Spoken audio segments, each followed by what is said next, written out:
Hello guys, what's up? I am GojiFan98's and welcome back for another new video for today. Today I'm going to continue on for the next episode of GojiFan98's Gamera-A-Thon. Today I'm going to take a look at the second entrance of the Gamera franchise and the second chapter of the Showa Gamera series with Gamera vs. Barugon, which is my all-time favorite Gamera movie, and I always love this film. Alright, so Gamera vs. Barugon. What can I say about this one? This one is my favorite movie, and this is the first and only so far this Gamera movie does not have featured children in this sequel. Not until they decided to bring the children to make an appearance in the following Gamera film for the sixth remaining of the Showa Gamera series. Now let's talk about his history of Gamera. For plans for other ideas, which is I will talk about the original idea before we have Gamera vs. Barugon, which comes from this book, John LeMay's book, The Big Book of the Japanese Giant Monster Movies, The Lost Film. There was one idea that was meant to happen before it was decided to be Gamera vs. Barugon instead. One of the ideas was called Giant Monster Gamera vs. Iceman from Outer Space.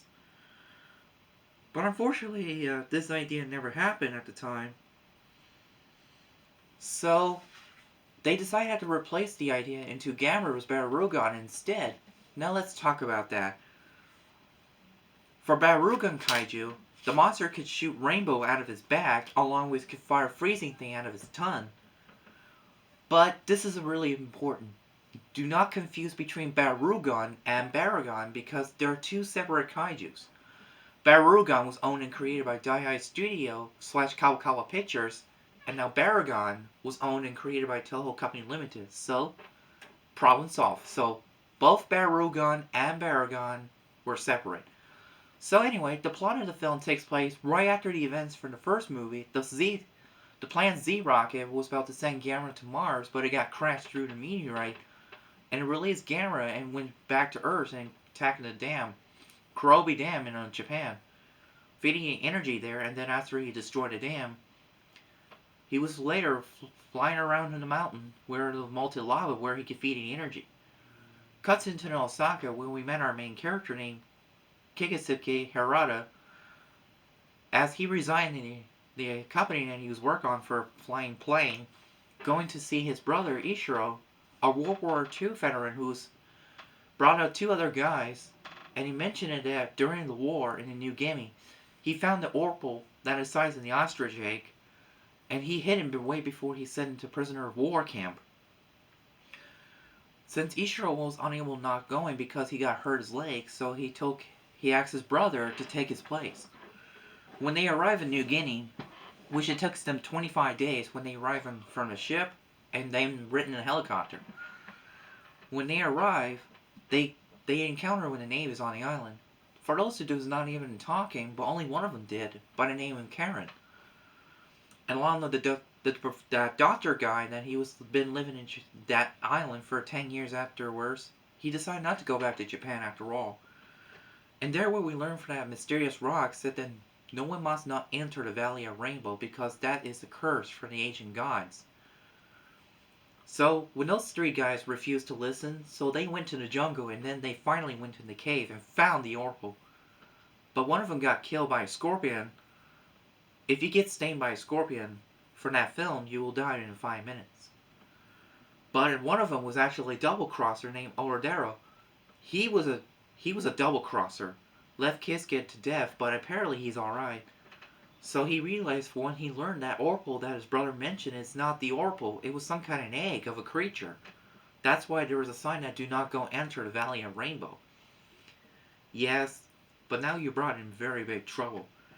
When Orodero forgot to turn off the infrared radiation light thing, and it released it and makes the egg hatch and release the monster called Barugon, and it started his action attack Kobe. Then he went to Osaka.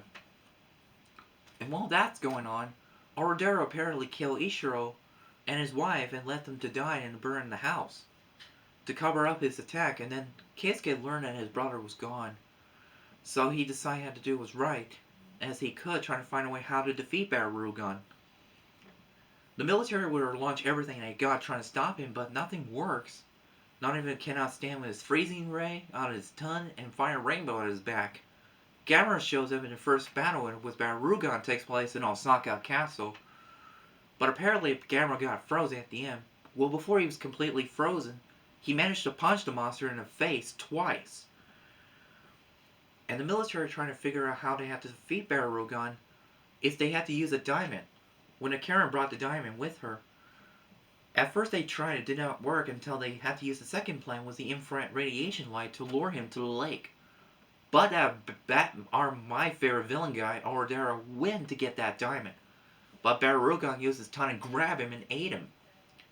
Kind of like he might say, human delicious.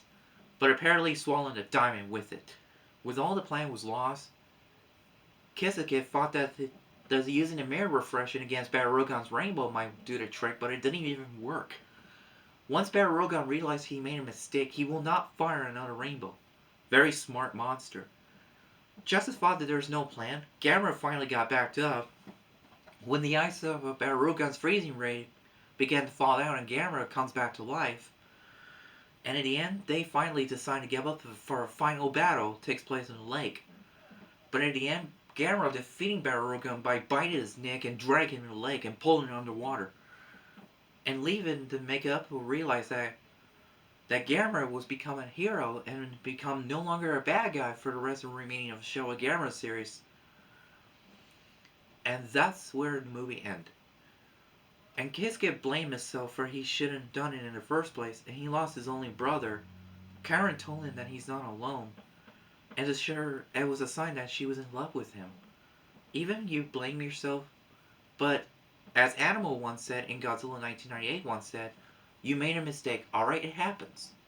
Well, if you realize you made a mistake, there's no need to blame yourself, but the only thing you can move on is try the best you can to move on.